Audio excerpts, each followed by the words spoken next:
సువార్త 2వ అధ్యాయము 13, 14 వచనాలను లేక 8 నుంచి 14 వచనాల వరకు ఉన్న మాటలను చదువుకుందాం.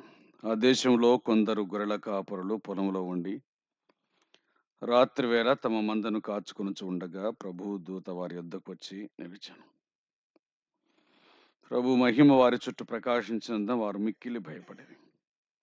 అయితే ఆ దూత, భయపడకుడి, ఇదిగో ప్రజలందరికీ కలగబో మహా సంతోషకరమైన సువర్తమానం నేను మీకు తెలియజేయుచున్నాను. దావీదు పట్టణమందు నేడు రక్షకుడు మీ కొరకు పుట్టి ఉన్నాడు.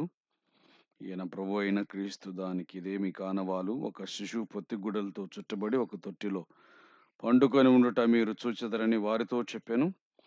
వెంటనే పరలోక సైన్య సమూహం ఆ దూతతో కూడా ఉండి సర్వోన్నతమైన స్థలంలో దేవునికి మహిమయు, ఆయనకి ఇష్టలైన మనుషులకు భూమి మీద సమాధానము కలుగునుగాకని స్తోత్రము చేయుచుండెను. 14వ వచనం, సర్వోన్నతమైన స్థలములలో దేవునికి మహిమయు, ఆయనకు ఇష్టలైన మనుషులకు భూమి మీద సమాధానము అని వ్రాయబడి ఉంది.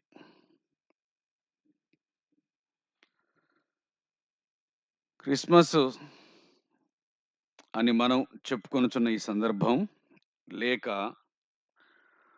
ప్రభు అయిన యేసు క్రీస్తు జన్మించిన సందర్భంగా ఆ దినమున మనకు కనిపించిన సంగతి ఏమిటి అంటే, చాలా విషయాలను దేవుని వాక్యం చెబుతుంది. ప్రభు అయిన యేసు క్రీస్తు యొక్క జననం, రెండవదిగా గొర్రెల కాపరులకు దేవుని దూత సంగతిని చెప్పడం, ఆ తర్వాత వారు వచ్చి ఆ శిశువును చూచి వెళ్ళడం, వెళుతూ తాము విన్న వాటిని కన్న వాటిని ప్రచురం చేయటం, ఈ సంగతులు అక్కడ కనిపిస్తూ ఉన్నాయి. మనము చదివిన 14వ వచనమునందు దేవుని దూతలు, పరలోక సైన్య సమూహం ఆ దూతతో కూడా ఉండి స్తుతించిన విధం. సర్వోన్నతమైన స్థలములో దేవునికి మహిమ. తర్వాత మాట, ఆయనకు ఇష్టలైన మనుషులకు భూమి మీద సమాధానం. ఇప్పుడు మనము భూమి మీద ఉన్నాం కాబట్టి ఆయన వలన మనకు కలిగినటువంటి భాగ్యం ఏమిటి అనగా సమాధానం అని దేవుని వాక్యం చెబుతుంది. సర్వోన్నతమైన స్థలములలో దేవునికి మహిమ, అది వాస్తవమే. కానీ భూమి మీద సమాధానం అనేటువంటిది ప్రాముఖ్యమైనది. యేసుక్రీస్తు ప్రభు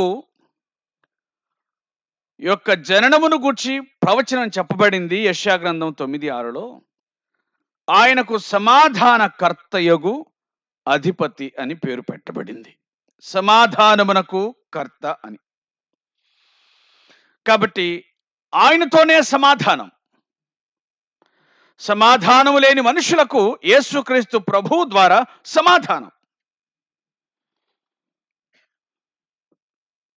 అది కూడా ఆయనకు ఇష్టలైన మనుషులకు అనే మాట దేవుని వాక్యం చెబుతుంది.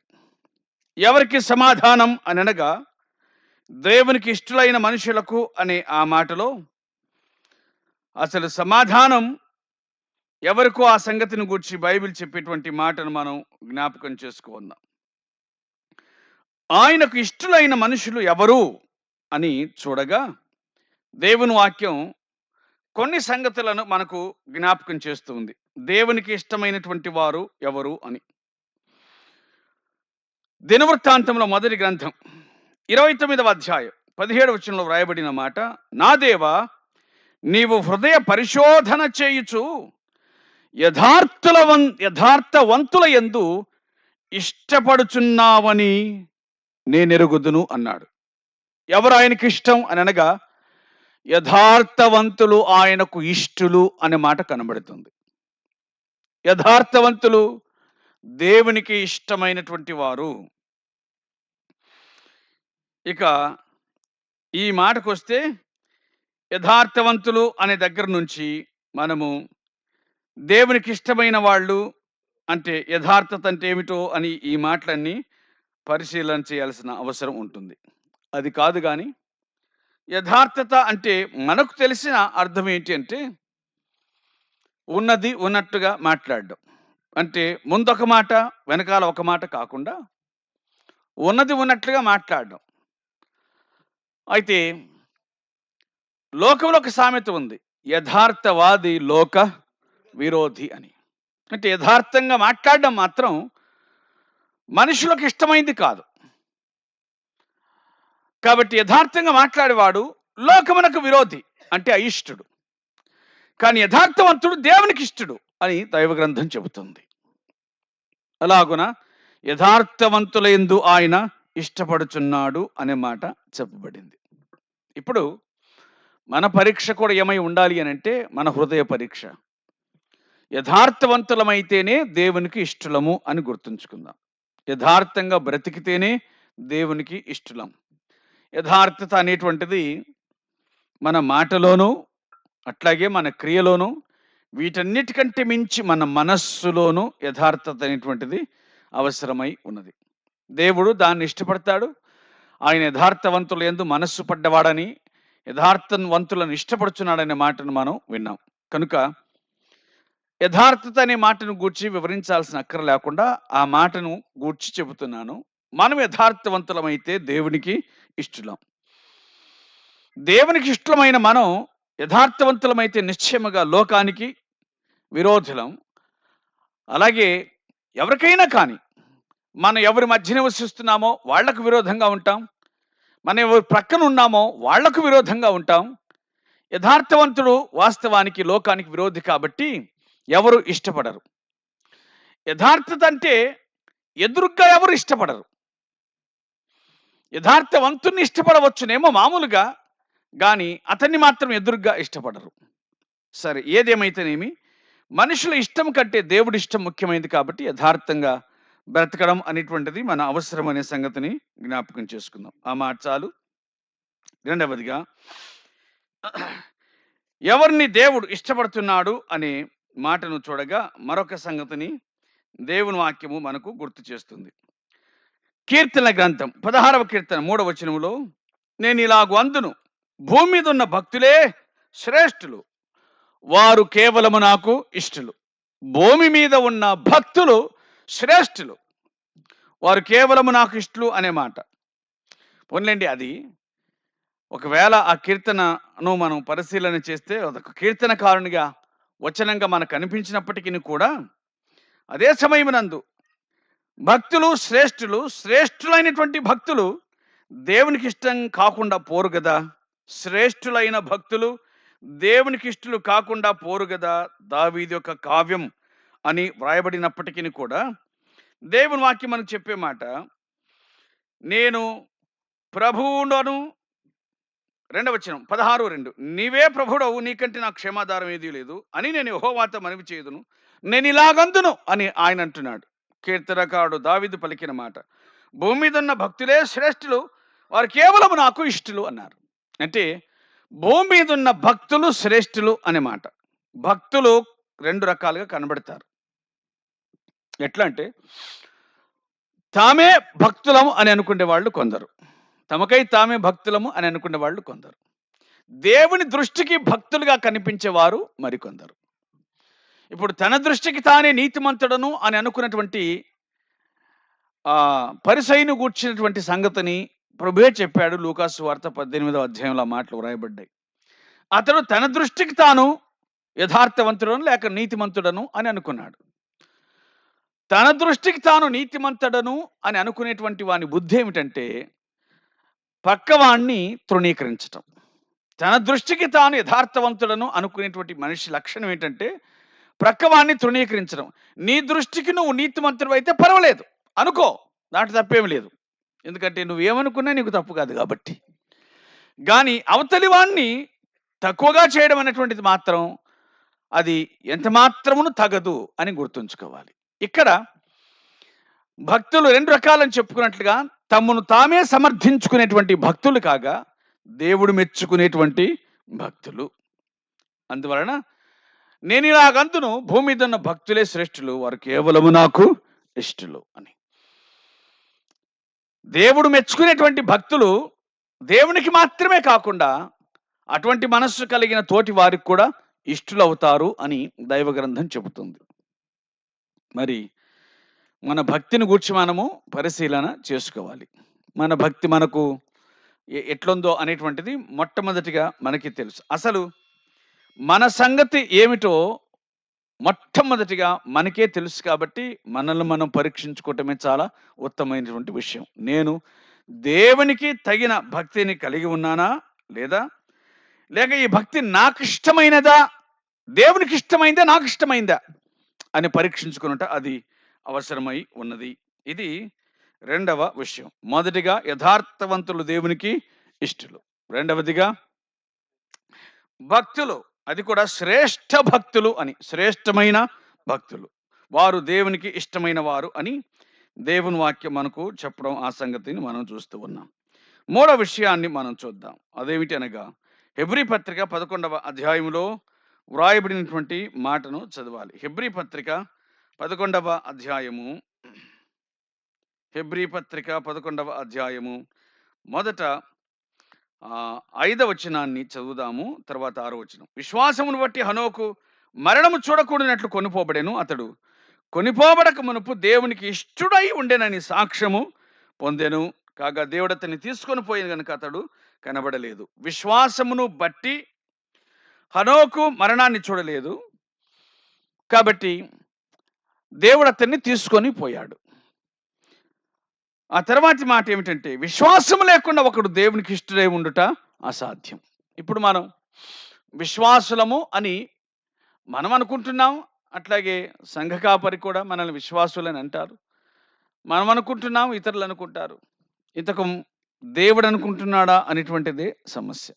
ఎందుకంటే ఆయనకి ఎవరు ఇష్టలుగా, విశ్వాసమును కలిగిన వారు ఇష్టలు. విశ్వాసం అంటే మనకు నచ్చనప్పుడు విశ్వాసం ఉంచకుండా, మనకు నచ్చినప్పుడు మాత్రం విశ్వాసం ఉంచటం, అవుతుంది అనుకుంటే విశ్వాసం ఉంచటం, కాదనుకుంటే విశ్వాసం ఉంచకపోవటం, దేవుడు చేస్తాడు అనుకుంటే విశ్వాసం ఉంచటం, ఏడైతుంది లేబ్బాయిది ఆయనతో అని అనుకుంటే విశ్వాసం ఉంచకపోవటం, అది మనకు మన జీవితంలో సాధారణంగా జరుగుతున్నటువంటి విషయం. ఒక సంగతి నిమిత్తమై కనిపెట్టి, దేవా నువ్వు ఇది చెయ్యగలవు అని ఎప్పుడైతే మనం గట్టిగా కూర్చుంటామో దాన్ని విశ్వాసం అని అంటారు. ఇది ఆయన చేస్తాడు అని విశ్వసించుట. నీ విశ్వాసమును బట్టి ప్రపంచమంతా నిన్ను గేలి చేసిన, హేళన చేసిన, నీ విశ్వాసాన్ని బట్టి ఓడిపోవచ్చున్నట్టుగా నువ్వు కనిపించినా, తన యందు విశ్వసించు వారిని ఆయన ఏమాత్రం కూడా సిగ్గుపరచరు. ఎందుకంటే విశ్వసించువాడు కలవర పడడు అని వ్రాయబడి ఉన్నట్లు, విశ్వసించువానికి కలవరం ఉండదు. విశ్వసించువాడు కలవరపడడు, విశ్వసించువానిని ఆయన సిగ్గుపరచడు. అంచేత విశ్వాసం ఆయనకు చాలా ఇష్టమైనది. తన యందు ఎవరైతే విశ్వాసం ఉంచుతూ ఉన్నారో అట్టి వారిని ఆయన ఇష్టపడుతూ ఉన్నాడు. మొదటిగా హనోకు దగ్గరికే మనం వస్తే దేవుని వాక్యం చెబుతుంది, హనోకు విశ్వాసమును బట్టి మరణమును చూడకుండానట్లుగా కొనిపోబడ్డాడు. అంటే దేవునికి అంత ప్రియముగా, అంత ఇష్టడుగా జీవించాడు అని దైవ గ్రంథం చెబుతుంది. అంటే దేవుడు అతనికి మరణాన్ని అనుమతించలేదు. మరణము చూడకుండానే తన దాసుని, లేక మరణము చూడకుండా తనకిష్టమైన వాణ్ణి తీసుకొని పోవడం ఆయనకి ఇష్టంగా ఉండింది. విశ్వాసమును బట్టి దేవునితో నడిచిన వాడు తన జీవితం అంతట్లో కూడా విశ్వాసం. ఒక మాట గుర్తుంచుకోవాలి, విశ్వాసం కలిగిన వాడంటే 24 గంటలు ప్రార్థన చేసుకుంటూ వాక్యం చదువుకుంటున్నాడు, ప్రపంచంతో సంబంధం లేకుండా బతికినోడని అట్లా కూడా కానే కాదు. అతడు బతికిన సంవత్సరాలు 365 సంవత్సరాలు. కానీ అతడు కుమార్తెలను కనుచు, కుమారులను కనుచు, సంసారం చేస్తూ, లోకంలో మరి తన వృత్తి తాను చేసుకుంటూ బ్రతుకుతూ ఉన్నటువంటి వాడు.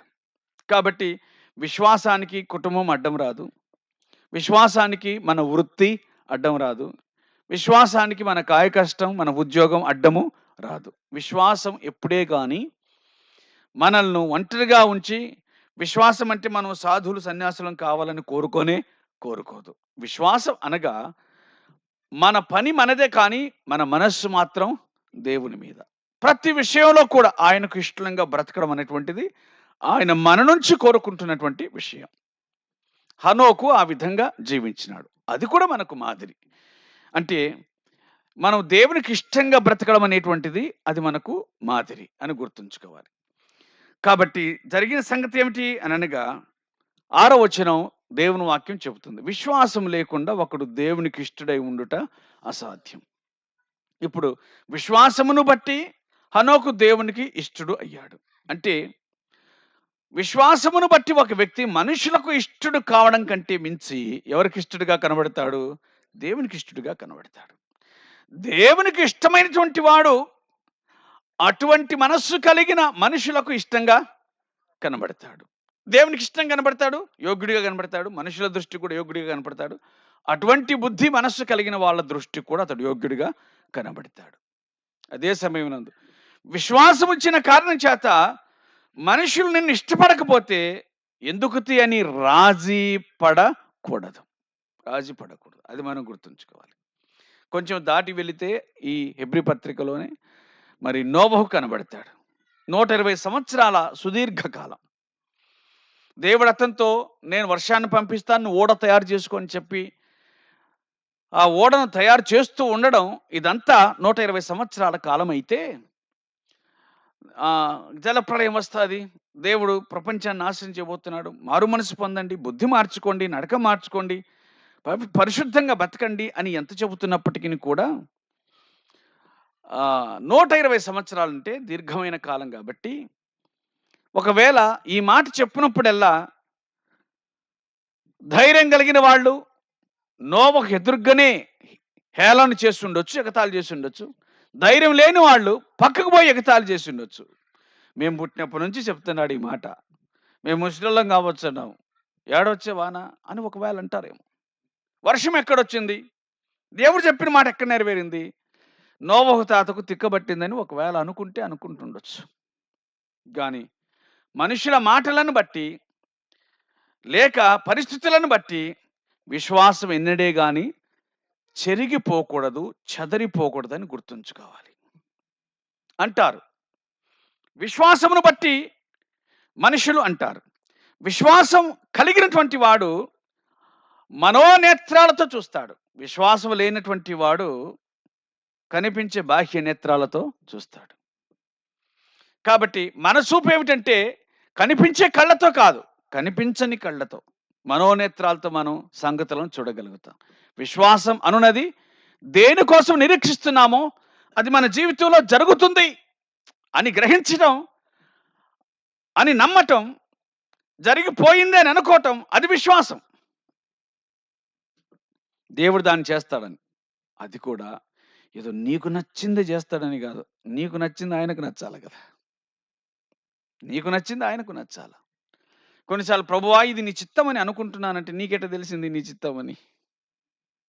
నీ చిత్తమైతే దయచేయి అనే ప్రార్థన కంటే ఇది నీ చిత్తమని అనుకుంటున్నాం కాబట్టి సహాయం చేయమని అంటే ఎట్లయితుంది? కాదు. ఆయన చిత్తమని నీకెట్లా తెలిసింది?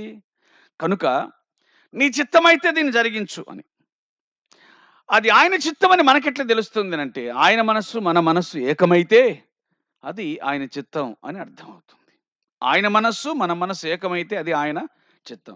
ఏది చెయ్యాలో ఏది చేయకూడదో అని చెప్పినాడు కాబట్టి ఆయన మాటల ప్రకారంగా మనం వెళుతూ ఉంటే అది ఆయన చిత్తం అని అర్థం.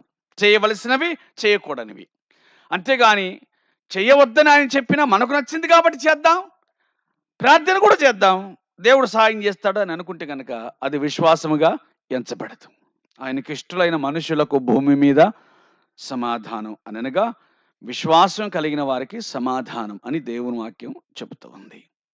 ప్రియులారా, మొదటిగా యథార్థత కలిగిన వారికి ఇష్టం, రెండవదిగా భక్తులైనటువంటి వారికి ఇష్టము, భక్తులైన వారు ఆయనకి ఇష్టం, మూడవదిగా ఈ మాట చెప్పుకున్నాం, విశ్వాసము కలిగిన వారు ఆయనకు ఇష్టము అనే మాట చెప్పుకున్నాం. ఆయనకి ఇష్టలైనటువంటి వారికి భూమి మీద సమాధానము కలుగుతుంది అని. ఆయనకి ఇష్టలైన వారికి. మరి ఆయనకి ఇష్టలైతే మొదటి చెప్పుకున్నాం, ప్రపంచానికి ఇష్టం కాకపోవచ్చు. గాని మనల్ని నిందిస్తున్నారని, దూషిస్తున్నారని, మనం అనుకున్నవి దేవుడు నెరవేర్చడం లేదని, మన విశ్వాసం ఫెయిల్ అయిందనుకోని, మనం ఎన్నడే గాని అన్ని జనులతో, లోకముతో రాజీ పడడానికి వీల్లేదు. ఎందుకంటే ఇది ఒక సత్యం. దేవుని కార్యాలు చాలా లేటుగా జరుగుతాయి. దేవుని కార్యాలు లేటుగా జరుగుతాయి. ఎందుకంటే దేవుని కార్యాలు లేటుగా జరగడానికి కారణం మనల్ని పరీక్షించడం కూడా. అదే సమయమునందు ఎప్పుడు లేటుగా జరుగుతాయో అవన్నీ కూడా శ్రేష్టమైనవిగా ఉంటాయని మనం గుర్తుంచుకోవాలి. శ్రేష్టమైనవిగా ఉంటాయి. కాబట్టి త్వరపడి నిర్ణయాలు తీసుకుంటే గనక దానికి తగినట్లుగానే ఫలితం ఉంటాది. తొందరపడకుండా దేవుడు సెలవిచ్చినట్లుగా మనం ప్రవర్తిస్తే దానికి తగినట్లుగానే ఫలితం కూడా ఉంటాది. కాబట్టి ఆయనకు ఎవరు ఇష్టలు అనగా దేవుని వాక్యం మనకు చెప్పినటువంటి మాట ప్రకారంగా ఈ 3 సంగతులను మనము జ్ఞాపకం చేస్తూ ఉన్నాం. తరువాతి మాట. యోహాను సువార్త. అంటే మొదటి యోహాను పత్రిక, సువార్త కాదు. యోహాను మొదటి పత్రిక 3వ అధ్యాయం 21వ వచనంలో, మరియు మనం ఆయన ఆజ్ఞలను గైకొంచు ఆయన దృష్టికి ఇష్టమైనవి చేయుచున్నాము అన్నాడు. ఆయన ఆజ్ఞలను గైకొనుట ఆయన దృష్టికి ఇష్టమైనది అనే మాట కనబడుతుంది. ఆయన ఆజ్ఞలను గైకొనుట ఆయన దృష్టికి ఇష్టం. అంటే ఆయన మాట వినుట. ఆయన మాట వినుట.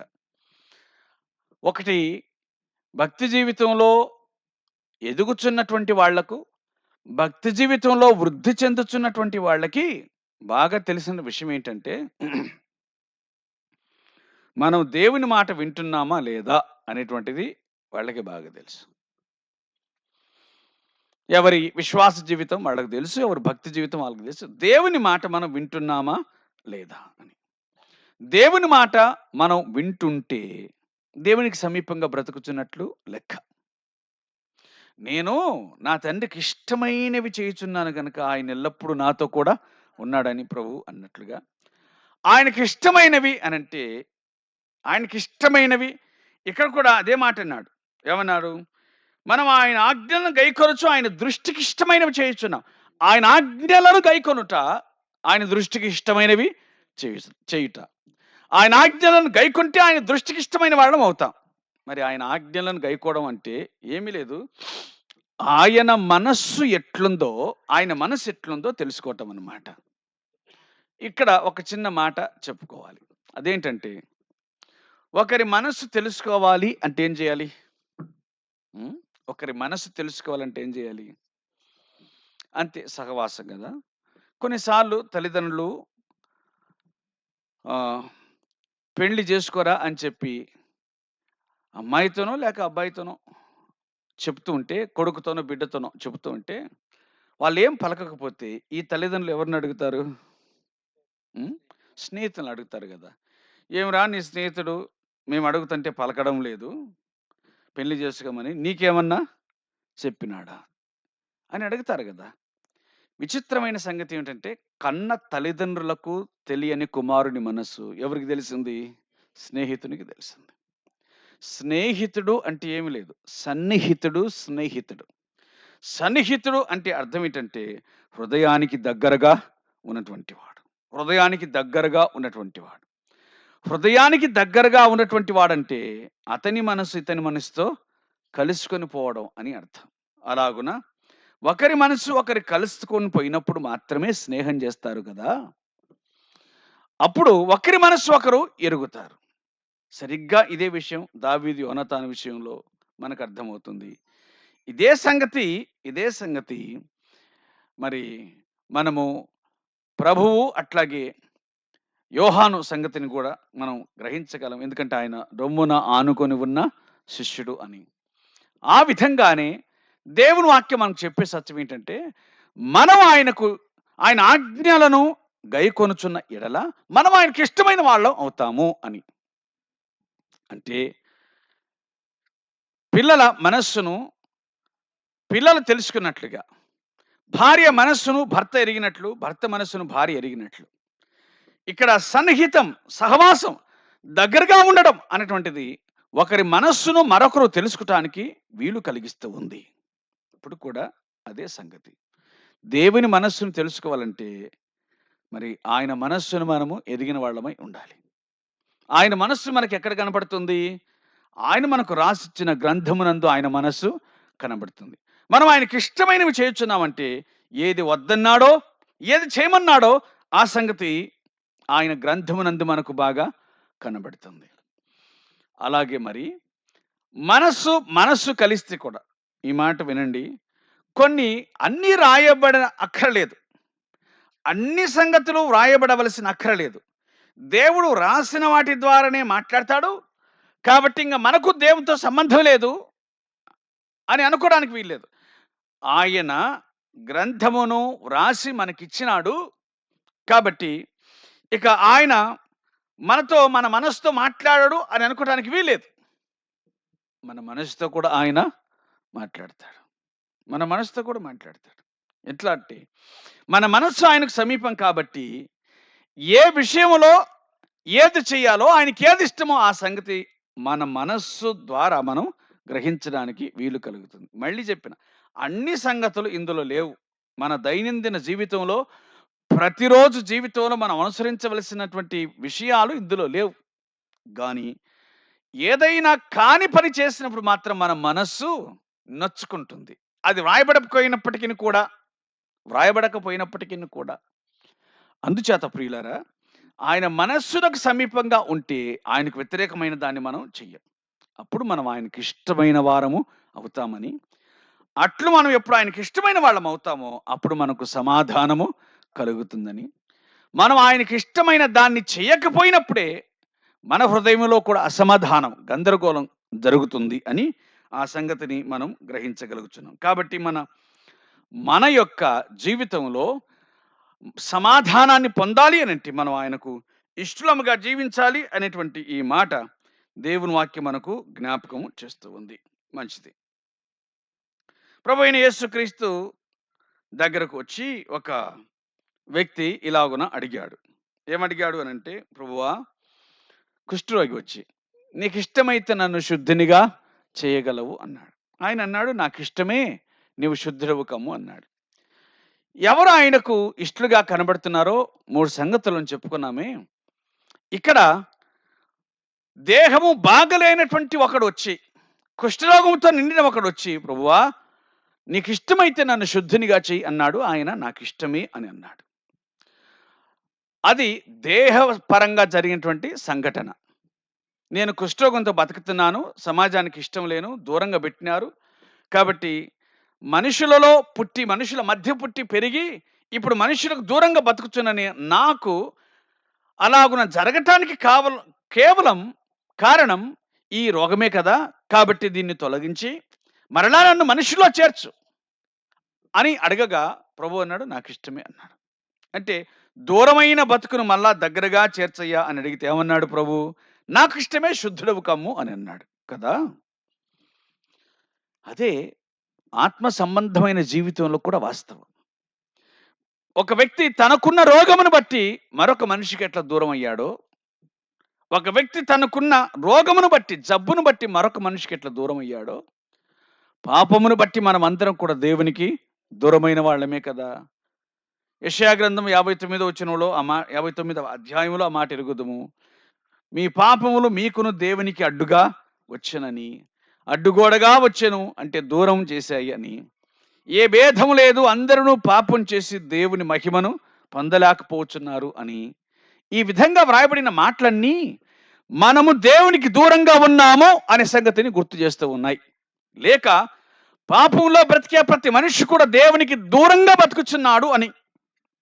అంచేత ప్రియులారా, ఆ దూరమైన బ్రతుకును తొలగించమని అడగటం అది దేవునికి ఇష్టమైన విషయం.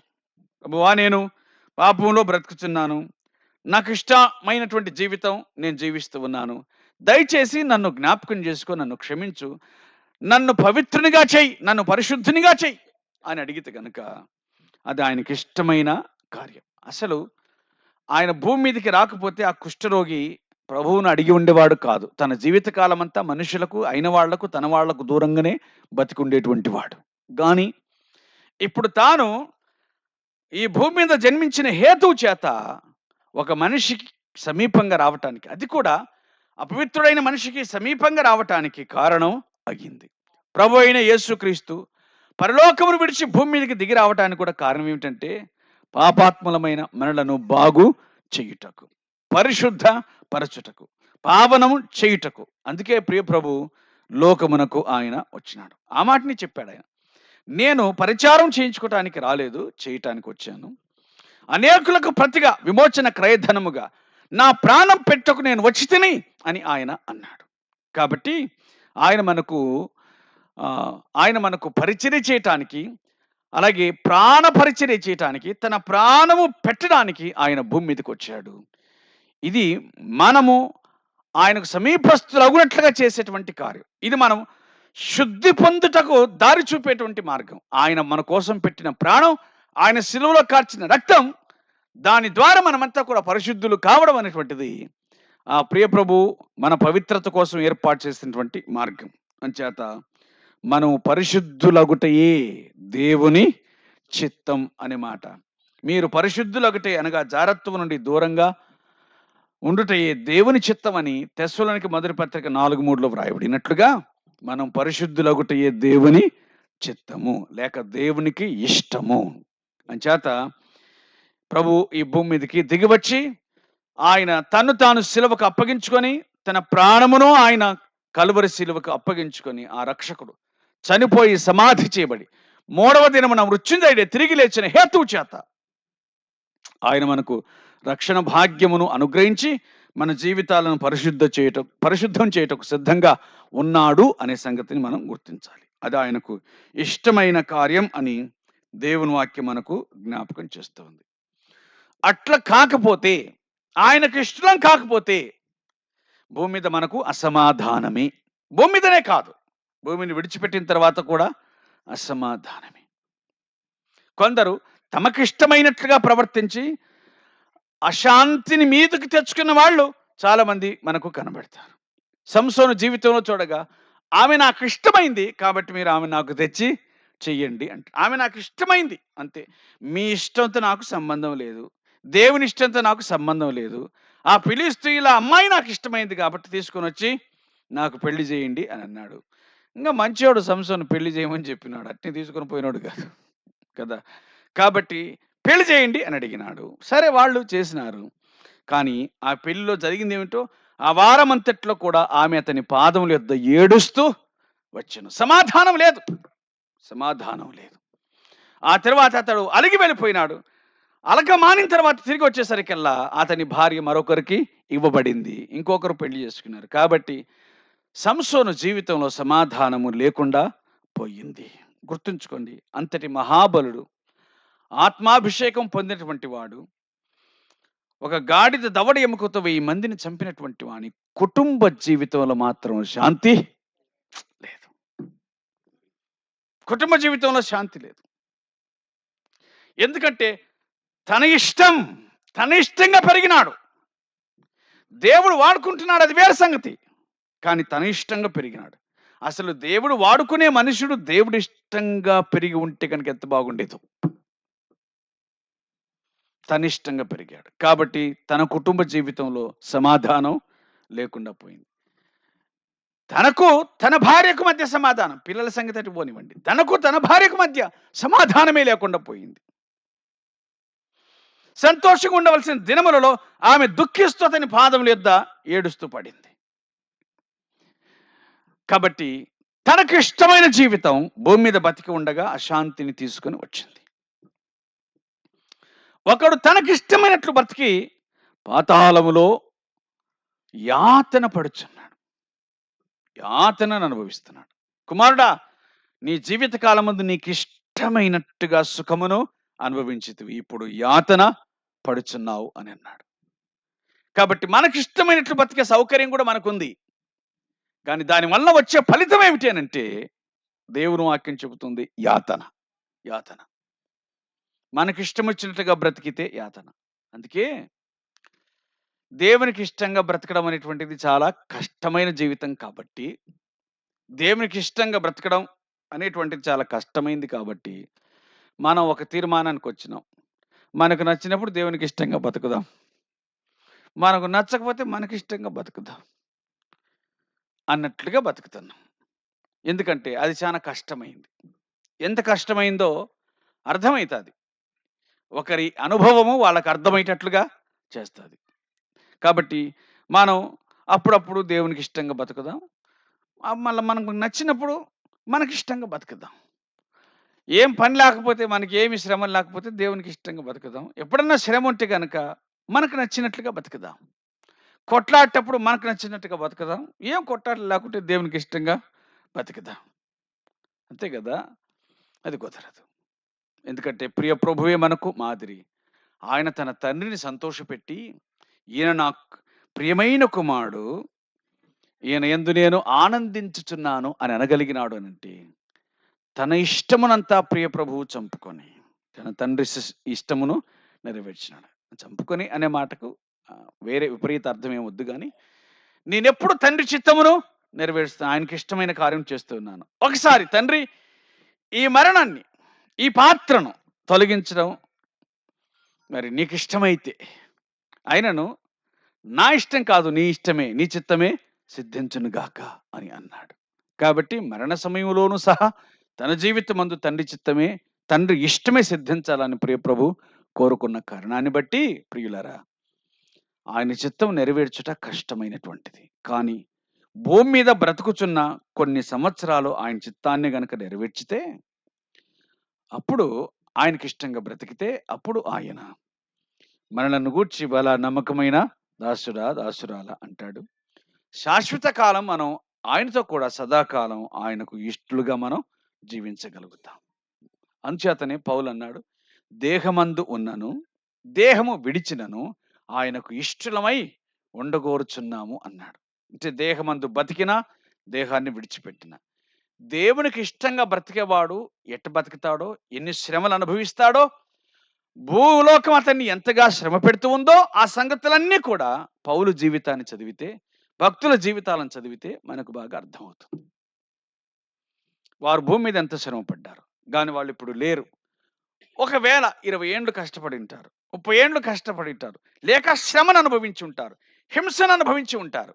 అట్టి వారికి లోకం యోగ్యమైనది కాదు. గాని 30, 20 సంవత్సరాలు 20, 30 సంవత్సరాల కాలం దేవుని దృష్టిలో చాలా చిన్న కాలం. మన దృష్టిలో కొంచెం పెద్ద కాలమే అయినప్పటికీ చిన్న కాలం. గాని దాన్ని సహించి జీవించినట్లయితే గనుక శాశ్వత కాలం ఆయనకు మనం ఇష్టలమై ఉండగోరుతాం. గనుక ప్రియులారా, అలాగున ప్రభువునకు ఇష్టలుగా ఉండాలని దేవుని వాక్యం మనకు బహు విశదంగాను, వివరంగాను ఆ సంగతిని జ్ఞాపకం చేస్తూ ఉంది. అలాగూ ప్రభువునకు మనం ఇష్టంగా జీవిద్దాం. మరి అట్లు జీవించడానికి చేయవలసిన పని ఏమిటి అంటే, మన ఇష్టమును ఆయనకు అప్పగించుకొనుట. సామెతల గ్రంథం 3వ అధ్యాయం 6వ వచనంలో వ్రాయబడినటువంటి మాట. సామెతల గ్రంథం 3వ అధ్యాయం 6వ వచనంలో వ్రాయబడిన మాట ఏమిటి అంటే, మనకక్కడ కనబడుతుంది. నేను జ్ఞానిని గదా అని నువ్వు అనుకోవద్దు.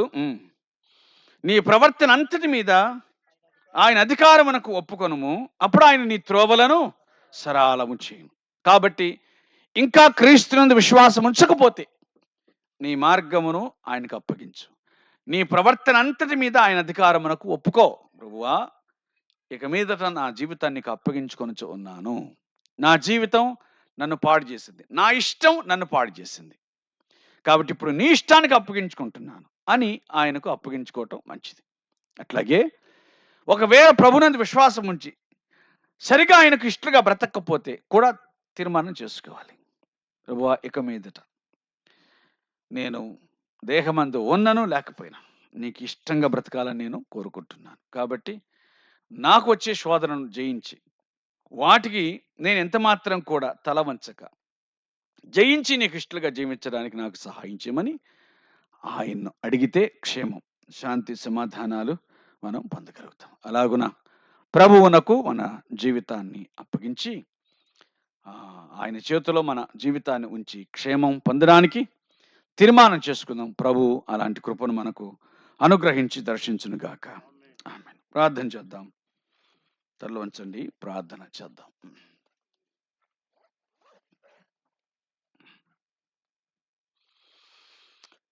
ఈ రాత్రి వేళ ప్రభునందు విశ్వాసం ఉంచకపోతే అందుగల కారణం ఏమిటి అనగా, నీ జీవితం అంటే నీకు ఇష్టమైంది, నీకు నచ్చినట్టుగా బతకడం నీకు ఇష్టమైంది. నీకు నచ్చినట్టుగా జీవించే జీవితం దేవుడికి మాత్రం నచ్చదు. అది అక్షర సత్యం. ఎందుకంటే మనం పాప రుచికి అలవాటు పడిన వాళ్ళం. దానిని మనం ఎంతమాత్రం కూడా విడిచిపెట్టడానికి ఇష్టపడం. కానీ ప్రభు కోరేది మాత్రం అదే. అలాగున మనల్ని మనం ఆయనకు అప్పగించుకుంటే ఆయన మన జీవితం మీద అధికారిగా ఉంటాడు. మనకు క్షేమాన్ని, శాంతి, సమాధానాన్ని ఆయన మనకు అనుగ్రహిస్తాడు. కాబట్టి ఇంకా మారు మనసు పొందకపోతే, పాపక్షమాపణ అనుభవం లేకపోతే ప్రభుని అడగండి చాలు. ప్రభు నన్ను కనికరించుము అని. రెండవ విషయం ఏంటంటే, ఒకవేళ ప్రభునందు విశ్వాసం ఉంచి ఉన్నప్పటికీ కూడా తగిన రీతిగా జీవించకపోతే, ఇప్పటికైనా సరే ప్రభువా నన్ను కరుణించు అని ఆయన అడిగితే క్షేమం, మేలును పొందడానికి ప్రభు సహాయం చేస్తాడు. ప్రార్థన చేద్దాము, ముగిద్దాము.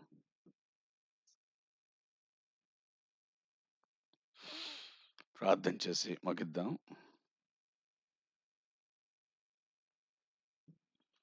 ప్రేమ కలిగిన మా తండ్రి, మీకు స్తోత్రాలు, నిండు కృతజ్ఞతాస్తుతులు చెల్లిస్తూ ఉన్నాం.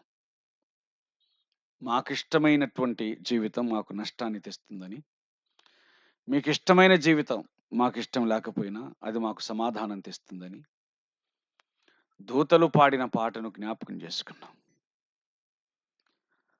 తమకిష్టమైన జీవితాన్ని జీవించినట్టు ప్రజలు ఎట్లా నష్టపోయారు, కుటుంబాలు ఎట్లా నష్టపోయాయి. అనేకులు మీకు ఇష్టలుగా ఉండని కారణం చేత అరణ్యంలో రాలిపోయారనే మాట ప్రకారంగా వారి జీవితాలు, కుటుంబాలు ఎట్లా పతనమయ్యాయో ఆ సంగతిని మేము వింటూ ఉన్నాం, జ్ఞాపకం చేసుకుంటూ ఉన్నాం. ప్రియ ప్రభువా, మీరు మాకు సహాయం చేయండి. మేము మీకు ఇష్టంగా జీవించడానికి కావలసిన యథార్థ హృదయం, కావలసిన శ్రేష్ఠ భక్తి, అలాగే విశ్వాసం మీరు మాకు అనుగ్రహించమని ప్రార్థన. మమ్మల్ని దర్శించండి, మీకు ఇష్టలుగా జీవించేటువంటి భాగ్యం మాకు ఇవ్వండి. మా యవన ప్రాయం గతించిపోయింది.